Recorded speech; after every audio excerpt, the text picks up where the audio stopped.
Grab your Omni Wrench and let's go exploring the galaxy, because we're checking out the Ratchet and Clank PS2 quadrilogy Iceberg. I made this one myself, so no bonus entries this time, color and number coded for your convenience. Disclaimer that we're only talking about the PS2 era Ratchet and Clank games. I will only mention the other games where necessary. And yes, I know it's a 24-year-old franchise, but spoilers ahead. Let's start with Layer 1, Ratchet's Garage. Metropolis theme. Composed by David Beauregard, this right here is the most iconic theme from the series. No other song even comes close.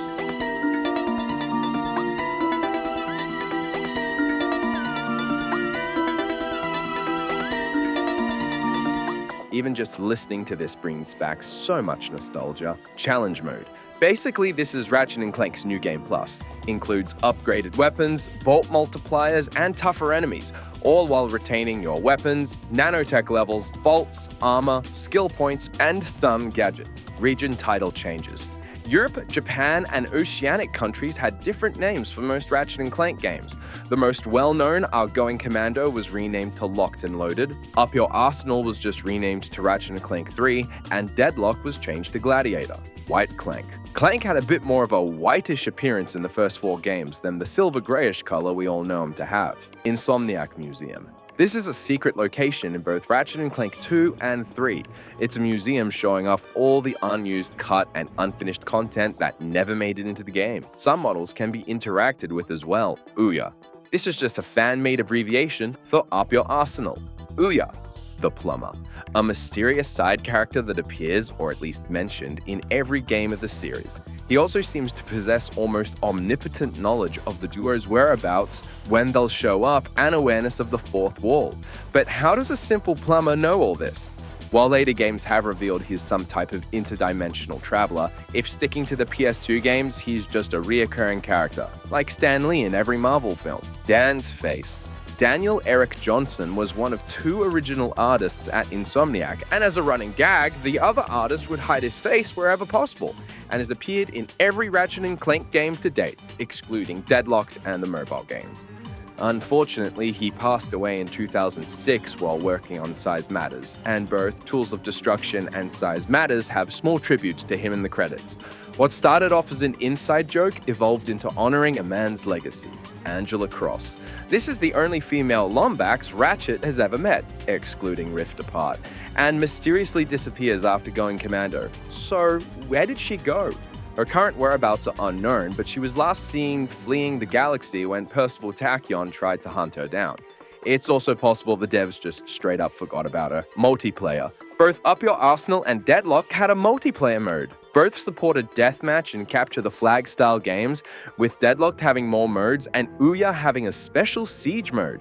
Fun fact, Ouya's multiplayer predates Halo 2's multiplayer by 1 week. Insane we could have lived in the timeline where Ouya was the breakout multiplayer game instead of Halo. Snivlac boss controversy. The Gigantomech is considered by many to be the worst boss fight in the series due to how repetitive, long, and tedious the intended way to beat him was. He also had a very limited moveset, mostly just shooting bombs at you from afar.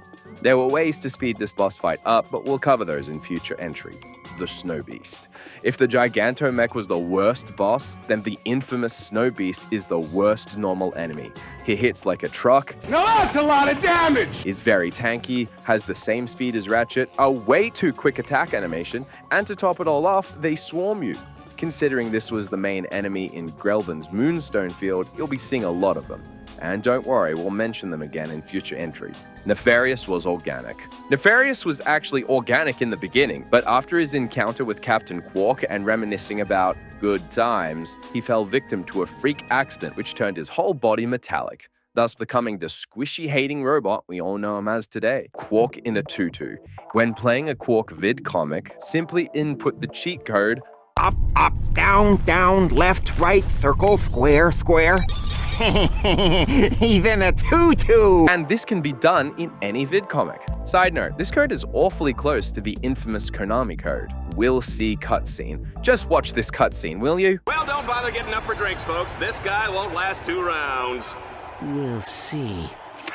This is the most infamous cutscene in Ratchet Deadlocked HD, and I hate it so much. Speaking of cutscenes, Deadlocked HD cutscenes. The cutscenes in this version are just so scuffed. Models are jumping around, Ace Hardlight's eyes aren't right, and just generally looks worse overall. I don't know what the team behind this version was doing, but the amount of graphical glitches in this game is unacceptable. PSP games. The studio High Impact Games made Size Matters and Secret Agent Clank for the PSP, and are both pretty decent games. The PS2 ports are not good though. Also, Size Matters is the second best-selling Ratchet and Clank game, only bested by the 2016 remake. Ratchet voice change. Because players didn't really like how cocky and rude Ratchet was to Clank in the first game, he underwent a personality change and changed VAs from Mikey Keeley to James Arnold Taylor, giving him a more mature voice. His voice has stayed the same even to this day. Useless podcasts. This is a YouTube channel run by ex-Insomniac employees Mike Stout and Tony Garcia, where they do developer commentary for Ratchet and Clank 2 and 3. This is actually where I got most of my information from as well. Unused Quark vid comics. I don't want to include too many museum exhibits in this iceberg as they can be seen via in-game or YouTube video, but exceptions will appear if I think they're interesting enough. There are 2 vid comics you can play in the Insomniac Museum. The first one is a beta version of the first vid comic in the game, and the second was the very first vid comic ever created. They were cut because it had a lot of concepts that just didn't work, and the beta edition had to be redone for being too hard. Consumerism/capitalism themes. The first 4 games in the series are a satire on both greedy businesses and unnecessary consumerism. I mean, think about it. Drek wants to destroy planets to make money, Megacorp wants to sell the Protopet despite knowing how dangerous it is, and Deadlocked, well, need I say more? This series was pretty ahead of its time with its social commentary and has aged like fine wine in today's landscape. Moving on to Layer 2, the Starship Phoenix. Going Commando's early development. Development started 5 whole months before the original release. Sony greenlit the sequel when initial playtesting yielded high praise from all 4 sessions. The game was also completed in only 10 months. Going Commando's abrupt ending. Have you ever felt the ending of Going Commando was a bit lackluster compared to other entries in the series? You fight the mutant Protopet, turn it back to normal, and that's it. And sure, there's a funny Quark ending, but it seems like it finished quite poorly. But still, a minor flaw in an otherwise amazing game. Alphabetical credits. Pretty self-explanatory, although Ratchet and Clank 2 did do reverse alphabetical order. This was done to show that everyone was a part of the game and no one was above anyone else, and also gave protection from recruiting calls as no one's role is in the credits. Clank's girlfriend. This is a name given to the female infobot that follows you around in Going Commando. She also helps you break out the prison ship and warns the duo of Quark's involvement before getting shot. Ratchet repairs her though. She also had cut dialogue in Up Your Arsenal. Ratchet fell in love with a what? Is that some sort of cat or something? Zem. One of the most prominent figures in the Ratchet and Clank speedrunning community, Zem92 holds many former world records on multiple different Ratchet and Clank games, and is even first place in Ouya's Any% category at the time of recording. He also streams on Twitch and does video essays on Ratchet and Clank speedrunning as well. Go check him out when you got some time. Easy Quark boss skip. This very simple speedrunning strat requires you to start the Quark boss fight, quit out, cross the unextended bridge, then when Quark says one of his victory quotes, just die and congratulations, you've successfully skipped Quark's boss fight. Rilgar Boob Lady. In Blackwater City, continuously flip jumping near the hoverboard lady will cause her breasts to grow in size. Ratchet and Clank humor has always been a bit on the naughty side. This is just one well-known example of that. Mylon corner skip. Using a technique called the whip jump, you can use the corner of certain platforms to skip big chunks of the level, allowing you to reach Nefarious very quickly. Insomniac Special. This is a special paint job in Ratchet and Clank 2 and 3 that is grey with the Insomniac moon on the nose and wings of the ship.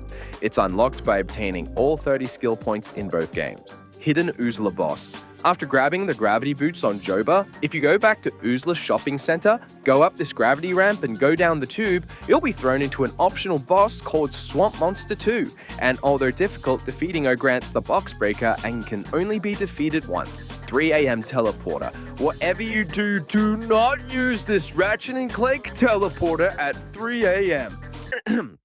Anyway, on Planet Bolden in Going Commando and Kirwan in Up Your Arsenal, there's a teleporter in these levels that can only be activated at 3 a.m., 3 to 4 a.m. on Up Your Arsenal.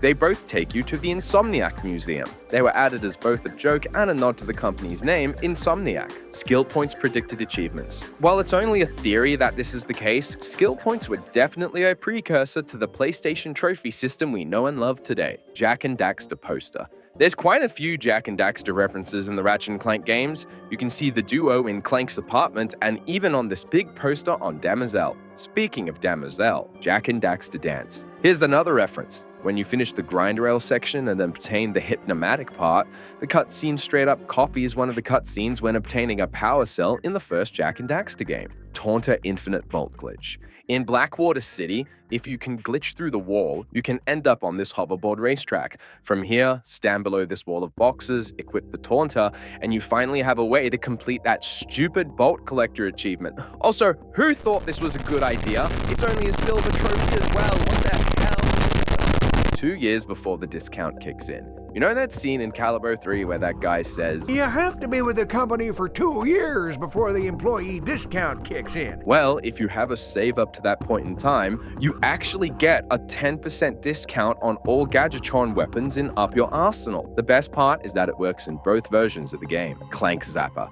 This is considered by many to be the worst weapon in the Ratchet and Clank series, and while it's only available in challenge mode, it's immediately outclassed by other support weapons. It does decent damage, but it has a slow rate of fire, lock-on isn't consistent, and there's no indication when ammo runs out. Not to mention it costs 1 million bolts. Not even the upgraded Clank Shocker makes it any better. Planet Burbank/Earth. This planet is only accessible by traveling to the Insomniac Museum in Going Commando. It's also modeled after our own planet, Earth. Slide 2 demo in Up Your Arsenal. If you press all 4 shoulder buttons, L1, R1, L2, and R2 in the main menu of Ouya, you get access to a small demo of Sly 2.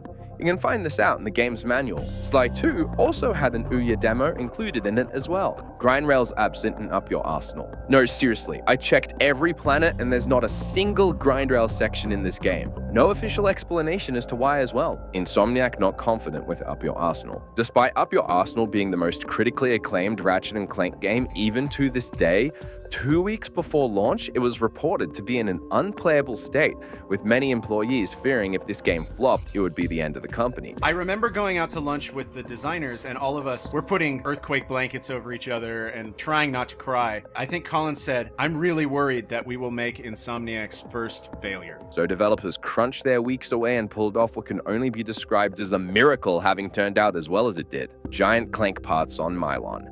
After the first phase of Dr. Nefarious's boss fight, you can see a bunch of scrap heaps that have the giant Clank parts in them scattered around the map. Could these have possibly been rejects and or prototypes of Clunk? Jak in Deadlocked. He's a playable skin in both co-op mode and single player. I'm actually surprised his Precursor Legacy skin is used instead of his emo It's Not a Phase Mom model in the later games. Would have fit the tone a bit more in my opinion. Double-ended lightsaber. Pausing the game and inputting the code circle, square, up, down, left, left will grant Ratchet a double-edged lightsaber. This was originally given to you after completing the Ratchet and Clank Ouya demo in Sly 2 Band of Thieves. High Impact Games Treehouse. Size Matters and Secret Agent Clank also had their versions of Insomniac Museums, but because the devs weren't Insomniac, they had to give it a different name. It's functionally the same thing, just focusing on the PSP Ratchet and Clank games. HD Edition bugs. The HD and PS Vita ports are a bit of a buggy mess, but they're thankfully mostly visual bugs instead of game-breaking. Bugs across the board include incorrect aspect ratios, oversized helmets, and frame rate issues. For more specifics, Ratchet and Clank 1 has the oxygen meter not cutting off properly, the static effect in the Gadgetron vendor doesn't work, and the help desk girl not speaking at the end. The second game has frequent crashes, especially on the Vita, death fade-outs are broken, and missing models/textures. The third suffered the worst. It had broken special effects, a fair share of multiplayer glitches like the no pause on quick select, and the sound effect for the ship flying through space is mismatched. Yes, I'm autistic enough to know where they go. Moving on to Layer 3, Megacorp. Girl with a Stick. This was supposed to be the next game Insomniac would create after the Spyro trilogy. It was an action/adventure RPG where you play as Well, a girl with a stick. It was cancelled because no one really liked it. But most of its concepts evolved into the Ratchet and Clank series we know today, Jackass commercials. These are commercials for Ratchet and Clank 1, 2, 3, and Size Matters, where the developers test out weapons/gadgets in their respective games and the hijinks or destruction that follows. Here's a full playlist of these commercials if you're interested. Ouya levels not named planets. Not all planets in Up Your Arsenal are referred to by their planet name. For example, Planet Rilgar is called Blackwater City, Zeldrin is called Crash Site, and Mylon is called Command Center. This is unlike any other game that always refers to the planet names and not the locations. Captain Quark can breathe in space. Quick question. In the Altanus orbit, why does Quark not need an O2 mask in space when Ratchet does? Simple. He was holding his breath the entire time. After all, he did hold his breath for 6 days when he was clutching Nefarious' ship. The PSP games also reference this as well, Lancer Syndrome, a term coined by fans describing how early game weapons were quite powerful and useful, but quickly become obsolete and outclassed by other later weapons. It's called Lancer Syndrome as the Lancer/Heavy Lancer is the first weapon in the series to fall victim to this phenomenon, and this has become a running problem in all games since Going Commando, though one could argue the Mega/Ultra versions fixed this issue. One Lifterbot appearance. The Lifterbot is a new microbot Clank control in Going Commando. He's used once to lift a wall on Endako, and that's it. Nope, I'm not kidding. This is the only time he ever appears in the game and never makes an appearance in later games either. Wasted potential if you ask me. Death Mountain on Siberius. Multiple mountains on Siberius have cloud rings around the mountaintops. This is a reference to Death Mountain from the Zelda franchise, as Death Mountain is a tall and often volcanic mountain most easily recognized with a smoke or cloud ring above said mountain. First-person infinite jump. Here's another speedrunning trick. In challenge mode, if you go into first-person mode, double jump to a wall and start spamming square, Ratchet will just start climbing the wall until he gets to the top. Ratchet and Clank phone games. Back in 2005, a Ratchet and Clank game called Going Mobile was released for flip phones and was considered to be one of the best mobile games at the time. It also seemed to take place somewhere between Ouya and Deadlock. Because of its success, a sequel was greenlit called Clone Home, but was cancelled for unknown reasons, even though the game was nearly complete, and for 2 decades was considered lost media, until some dedicated fans found it and archived it. This video goes into more detail if you're interested. Florana Racetrack. This is cut content that got pretty far development-wise before being cut. There's unfinished intro and victory cutscenes, and even a full racetrack available in the Insomniac Museum. The refractor gadget was also going to be the prize for winning the race. Meteor Gun Controversy. This gun is an upgraded version of the lava gun that fundamentally changes how the gun is used. The lava gun worked like the Pyrocida from Ratchet and Clank 1, spinning to hurt groups of enemies. But when upgraded, it shoots chunks of lava. And while it does more damage, it removed the purpose of the gun, leading to a lot of negative feedback. Ouya's weak Insomniac Museum. Now, let me start by saying that the Up Your Arsenal Museum is awesome, with lots of cool exhibits and interactables like a crate throwing enemy, a model called Mr. Fister, and even an actual racetrack. It pales in comparison to the Going Commando Museum though. But to be fair, the Going Commando Museum had content from both Ratchet and Clank 1 and 2, and Ouya did suffer a lot of crunch as well. Rainbow Afrolyzer. The dreaded Rainbow Afrolyzer was actually going to be included in Going Commando. It was supposed to function similarly to the Groovatron from Tools of Destruction. Enemies would be given multicolored afros and dance to disco music. It was cut, however, due to memory issues with the PS2. Infobot Strange Removal. These helpful boys all but disappear after the first game, never to be seen again. Their disappearance can be explained in Going Commando because they are in a different galaxy, but why were they removed in Ouya and Deadlocked when we get back to our galaxy? There's no official reason they were removed either. I suppose they will remain as one of nature's mysteries. Insomniac Museum alternate entry.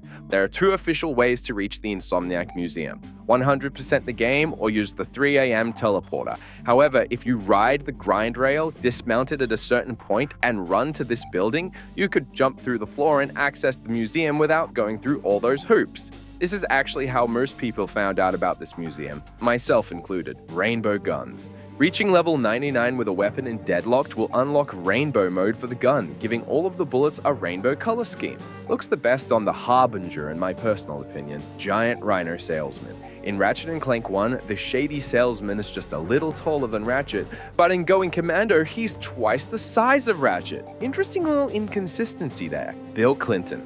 Mike Stout in the Useless podcast refers to President Pyronics as Bill Clinton a lot. Oh look, it's Bill Clinton, aka the Galactic President. As that's who he's based off of, in both mannerisms and trying to appeal to all demographics to get votes. I mean, he quite literally pretends to be half robot to get votes and changes back when it's no longer needed. Irrelevant Gadgetron weapons. You can grab old Gadgetron weapons in Barlow just before the hover bike race, and if you have a Ratchet and Clank 1 save where you bought these weapons, they'll be free for you to take. However, they were nerfed hard to encourage use of the new weapons. You can't even upgrade them. Even with the Mega variants, they're still irrelevant. Irrelevant. You're irrelevant. Because you're irrelevant. Refractor inspired by Zelda Mirror Shield. This is also pretty self-explanatory. The devs were inspired by the light refraction mechanic that the Mirror Shield used, and they turned it into the Refractor. Warp Pad Glove. This gadget was decided on very early in development and was a little disc you throw out, kinda like a glove weapon. While they found it very easy to teleport the player, it was left until the last minute until they realized players could break the game incredibly easy with this gadget. And since both the level were designed without this in mind and the fact that this was the very last gadget added, they ran out of time to properly implement it and were forced to reduce the Warp Pad gadget to a shadow of its former self. Scrapped space combat in Ouya. This was supposed to be created in the style of an on-rail shooter like Star Fox, but even though they had a couple of cutscenes for space combat in the works, despite the devs' best effort and because of some internal political drama, it was cut from the game. Tony Garcia's 72-hour shift. It's been reported that developer Tony Garcia worked a full 72 hours on the third game to clean up his bug list. We got this super long, ridiculous list of everything that's wrong with the game and it needs to get fixed. And it was an impossibly long list. So I just looked at it and I was like, you know what? I'm gonna sit down, I'm gonna buckle up, and I'm gonna get this list done. And I'm just gonna work until my list is empty. And that was basically 72 hours of sitting at my desk, just hammering out bugs. No one forced him to do this. This wasn't part of any big crunch period either. By the end of it, it was like a Wednesday morning, and Ted came up to me and was like, how long have you been here? And I like stopped for a second and I was like, what day is it? And he's like, go home. Go home right now. Man, Insomniac devs were just built different back then. Decoy/turret clips. Using the decoy glove in the first game or the mega turret glove in the second and third game, you can use these to clip through almost any wall, allowing you to skip whole areas of the game. Although it's way more consistent on the PS2 than in the PS3. And you guessed it, it is yet another speedrunning tactic. Speaking of speedrunning tactics, Snivlac boss skip. Speedrunners have found a way to beat this boss in 60 seconds. All you do is you need to traverse the wall opposite of where the boss spawns via a decoy clip or first-person jump method, wait until the boss model loads, sheepinate him, trigger the cutscene, and watch the fireworks. Mascot Hank. I'm also willing to make an exception for this museum exhibit as well because look at this good boy! Look at him! This is Hank, the de facto mascot of Insomniac Games at the time and was owned by Carl Grande. His exhibit is just inspirational posters along with a Ratchet and Hank poster, Caliber 3 Ocean. Have you ever noticed that you can see the hoverboard racetrack under the massive ocean covering the whole Gadgetron HQ? My big question is, how did all that water magically get removed so Ratchet could do the second hoverboard race? My theory is that they needed a place to put the racetrack and they forgot to obscure it. But in the 2016 remake, you drain the water with a Hydra displacer, Megan and Yingzhu. When on the VidComic selection screen, press square to input a password. Typing in either of these codes will let you play Pirate vs. Ninjas, a 2D fighting minigame, and Bombs Away, a Bomberman minigame, respectively. You can find both of these codes in the Insomniac Museum, Pokitaru Skip. To explain this entry in one sentence, on planet Orxon, is it possible to do Ratchet section as Clank? Achieving this would skip a massive chunk of the mid-game, saving around 15 minutes in speedruns. However, for the longest time it was considered impossible, stumping even the greatest of speedrunners, and this had been a problem for about 2 whole decades. It wasn't until 2025 that Poke-Skip had not only become possible, but viable as well. Explaining the history would take too long, so be sure to watch these 2 videos for the full story behind the skip. Moving on to Layer 4, Dreadzone. Monster Night. This cancelled game was going to be Insomniac's first PS2 game and even predates Go with a Stick. In fact, we didn't even know this game existed until it was published in an IGN article in September 2012. The gameplay appeared to be a mix between Zelda and Pokemon, exploring a vast open world while catching various monsters in the world, which could be used as weapons, shields, and all had a distinct personality.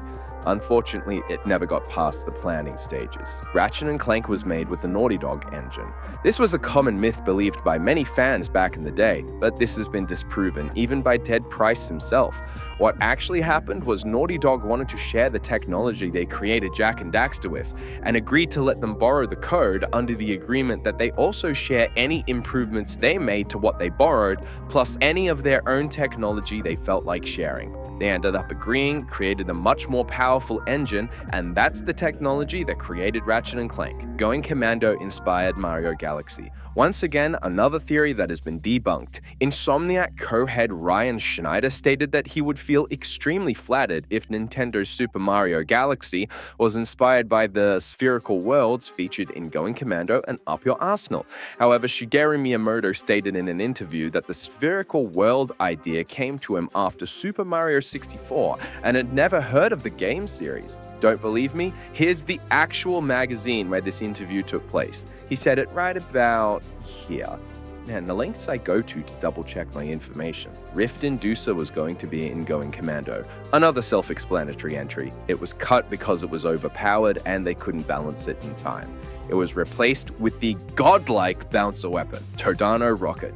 Everyone knows that destroying all 4 rockets grants a skill point, but what you might not know is that when the 4th rocket takes off, it will actually come back down and kill a Megacorp guard near the 2nd Megacorp vendor. This may be our last chance Final Fantasy X. This iconic line said by Titus is also said by Ratchet on Planet Todano. It's a direct reference because both characters are voiced by James Arnold Taylor. This may be our last chance. This could be our last chance. Snivlac Bouncer Strat. This was an old strat that was used to kill the Gigantomech quickly before the Sheepinator and Poking Strat was created. Simply trigger the cutscene, run to a spot the boss can't reach you, and strafe while firing heavy bouncer balls at his feet. 25 bouncers will easily drain half to 3/4 of his health, although an ultra heavy bouncer with the acid mod kills them in only 50 shots. This whole process takes about 2 to 3 minutes. Crotchetizer. This is a gadget shown in the 2nd and 3rd game. Its purpose has always been left vague, but I think we all know what this device was used for. I also found a Reddit post going into absurd detail about how it's used. It's not suitable for work, but I'll leave a link in the description in case you're interested. Flame Boots. A strange cut weapon that uses no ammo and can't be upgraded. When holding down circle, you leave behind a trail of fire that does the same damage as a wrench swing, and creating a circle with it causes the flames to explode. This was cut because weapons that required pre-planning didn't suit the fast-paced combat of the game. Cut Yeetle Clank section. This was going to be Clank's last section in the game and would have featured the Lifter bot making his triumphant return. But like most things, it was cut due to time and memory constraints, condemning the Lifter bot to a 1-level existence. Poor guy. Quark Twist was last minute. Halfway into production, the developers started to miss the somewhat lovable goofball, and as a result added the behind-the-hero cutscenes before making him a twist villain in the end. He's been a staple character ever since.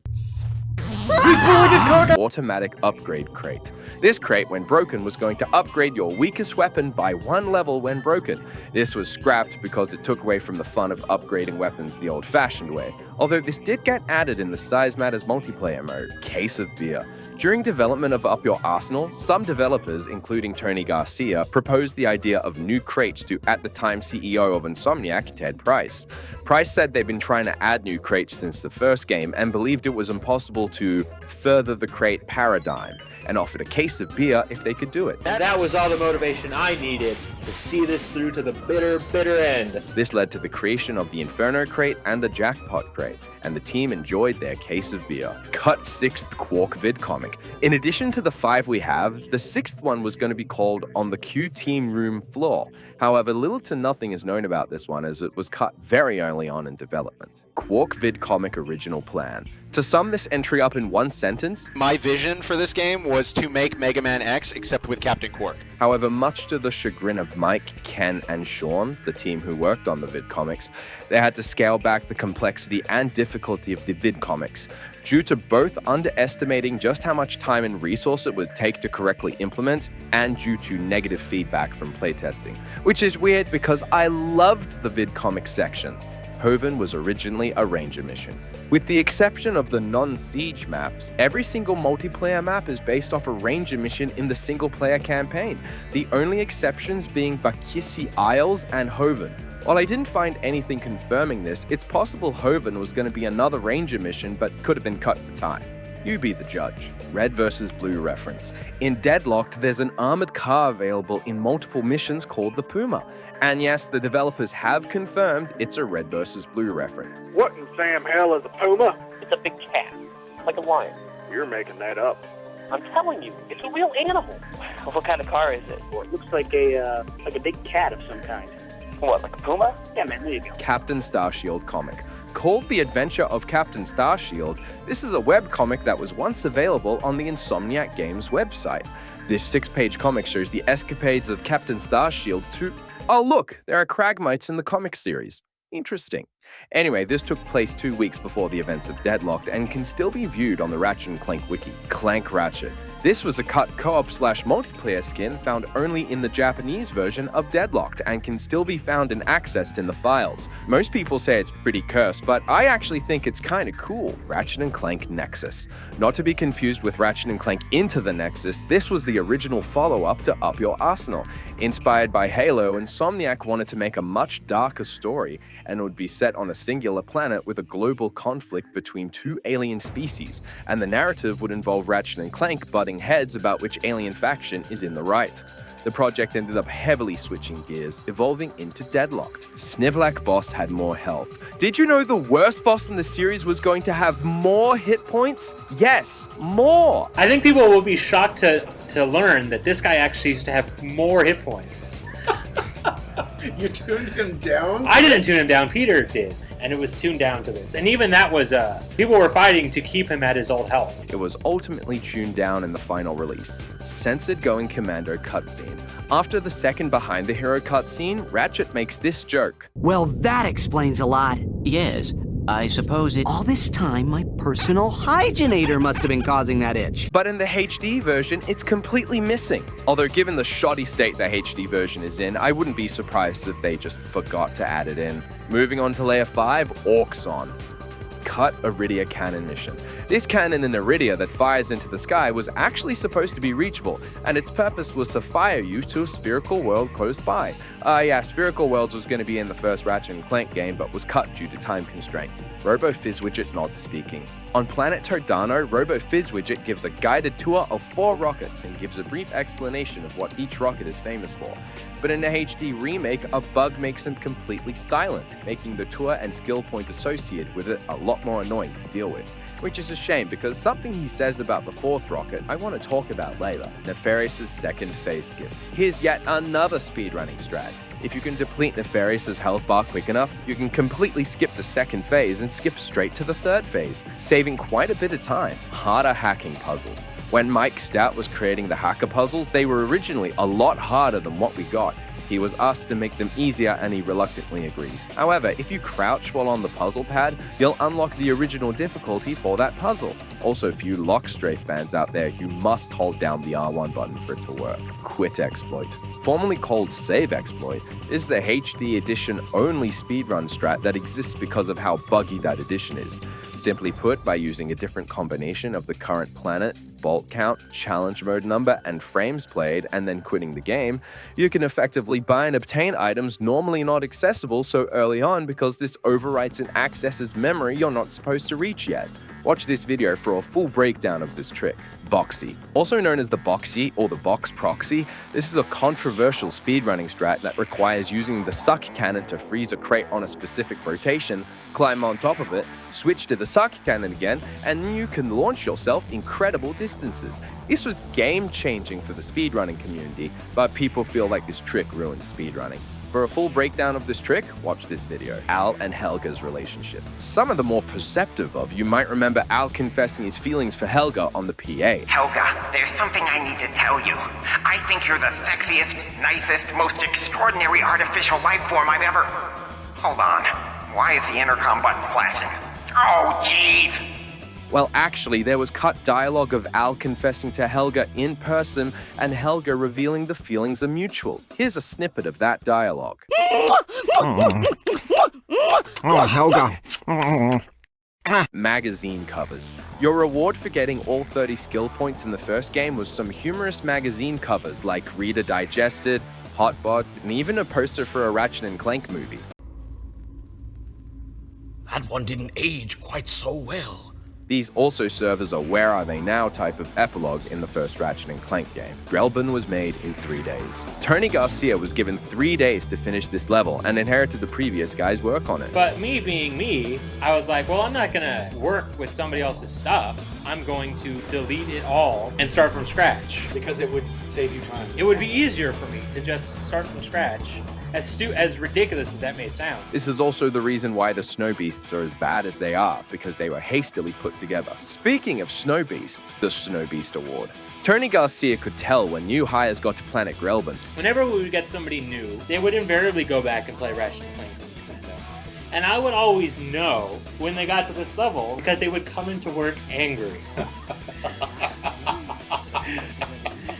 And they would be like, who the hell is responsible for those goddamn snow beasts? And this was constant every time a new hire came to Insomniac.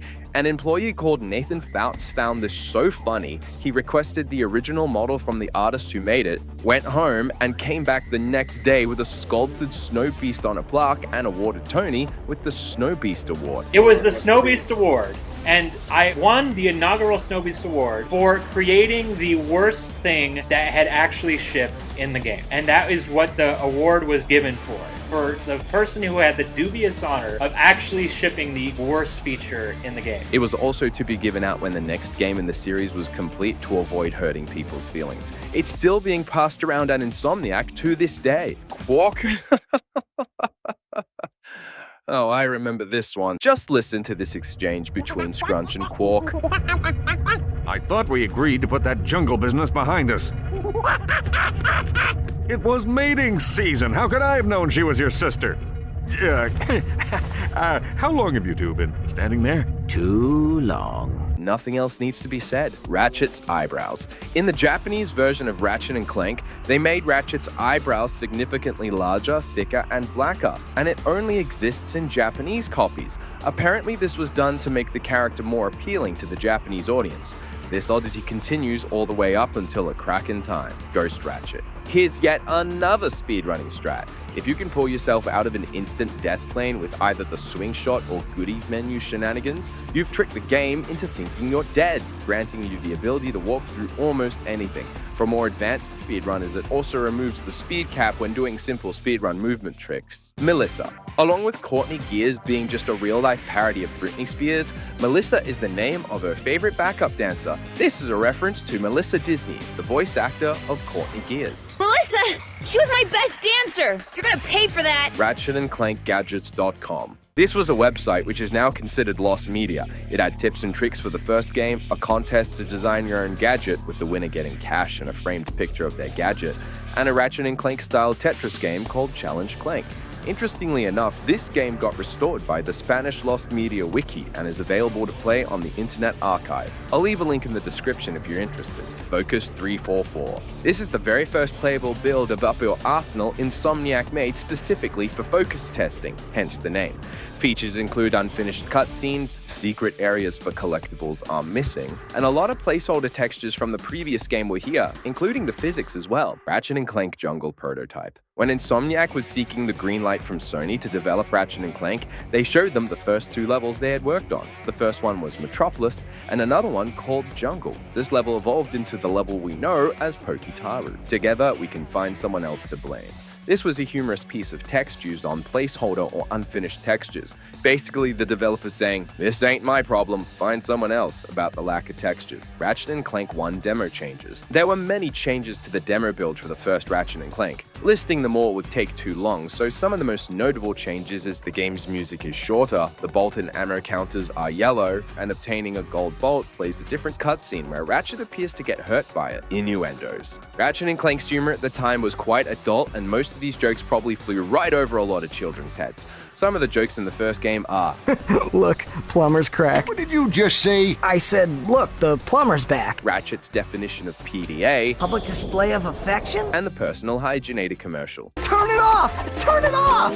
Second game had Groovy Lube, 20% off a complete service at Groovy Lube. Clank's girlfriend showing what she does for fun, and Quark's smooth chassis. And there are no tags on my luggage. Third game had him holding a banana. Or maybe it weren't a banana. It could be. One of nature's mysteries. The president saying Ratchet's a man who's good with his hands. Sir, I swear I never... And Courtney Gear's innocent. Well, except for that one with the... You know... It's such a shame Insomniac today consider this humor cringy, because that humor gave it a unique charm that other games at the time somewhat lacked. Is it cringy now? Like, it is. It's totally cringy for me. It is. It's. I don't. Yeah. People love it moved though. On. People love it. Sheep Invaders. This is a secret minigame that is unlocked in the specials menu when you obtain all weapons. But did you know you can still play it without the special menu? Simply go to Clank's apartment on Endako and use the dynamo on that pyramid on the table. Viola. Moving on to the final layer, layer 6, the Insomniac Museum.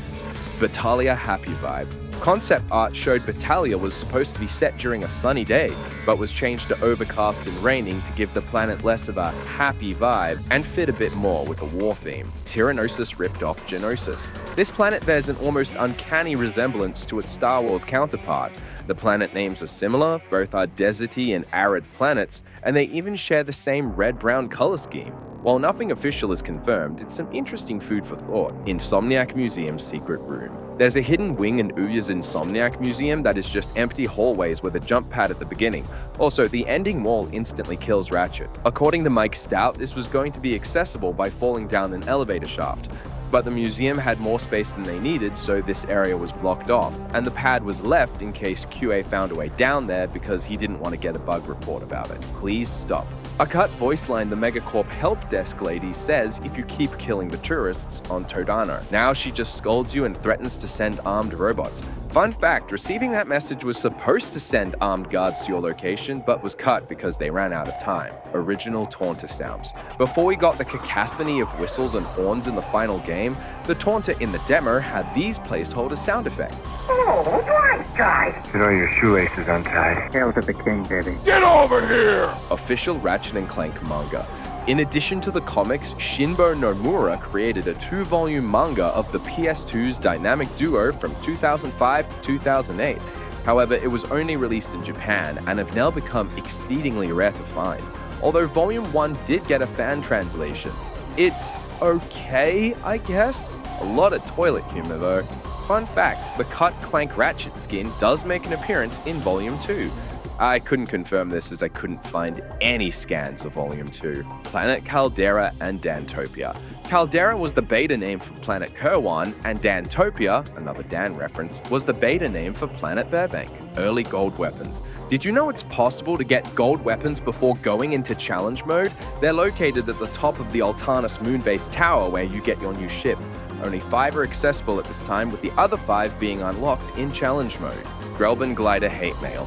Apparently this section of the game was so hard that they actually received a scathing piece of hate mail from a Karen who said her son couldn't beat this glider section as her son had ADHD, and who would not be buying any future products from them for their, and I quote, callous disregard for disabled children and weak players.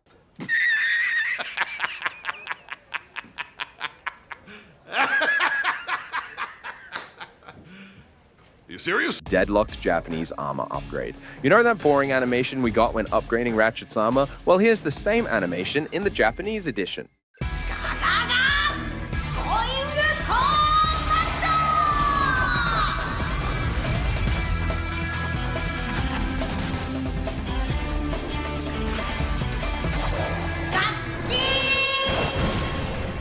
So jealous we did not get that over here. Christmas versions of Deadlocked. These were special Christmas-themed versions of Ratchet Deadlocked in Japan, which was called Ratchet and Clank 4th Giri Giri Ginga no Giga Battle. They came with a slipcover and a little card showing you a code to unlock the Japanese exclusive Santa Ratchet skin. These copies are incredibly rare to find nowadays, but the Santa Ratchet isn't the only skin the Japanese version got. Japanese exclusive skins. In addition to the Santa costume in the Japanese version of Deadlocked, they also got access to Genome Ratchet, a Green Lantern-looking skin, Saurus Ratchet, Ratchet in a monster costume, and Pippo Saru Ratchet, literally an ape from Ape Escape. Ratchet and Clank The Odd Couple. This is a strange point-and-click flash adventure game that came with the press kit for the first Ratchet and Clank game, complete with sitcom laugh track. It's infamously known for licensing the actual Darth Vader for a 15-second joke and this scene. Better not let Ratchet see this one. I couldn't make this shit up. I couldn't make this shit up if I tried. I'm sad that I lack the talent to make this shit up. This has actually lost media for a while, but some dedicated fans restored it and is now available on Flashpoint, Deadlocked racing game.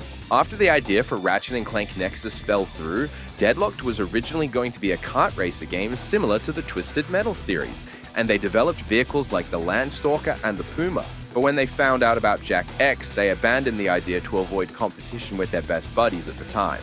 The vehicles they made got absorbed into Deadlocked. Adaptive difficulty.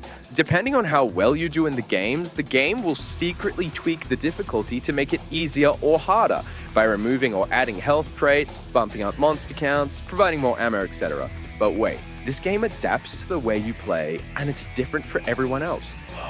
Then that means every copy of Ratchet and Clank is personal. Megacorp bombed Gadgetron.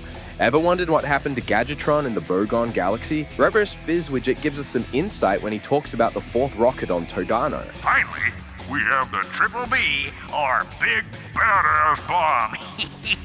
This popular product was instrumental in defeating our competitors and making Megacorp the one and only choice. Pair this information with the Gadgetron ruins on Barlow, and you have a pretty convincing case that Megacorp literally destroyed the competition by bombing all Gadgetron facilities in the galaxy. This is just a theory, so take this with a grain of salt. Did I miss anything? Let me know in the comments below. More icebergs are in the works, so be sure to stick around and subscribe for more. Normally, I would end the video with a funny outtake, but I want to take a moment to pay tribute to the legendary VA Jim Ward. Thank you for giving 15 years of memorable moments as Captain Quark and many more childhood memories. You truly were a modern-day legend. I just heard what happened. I wanted to offer my condolences to the team.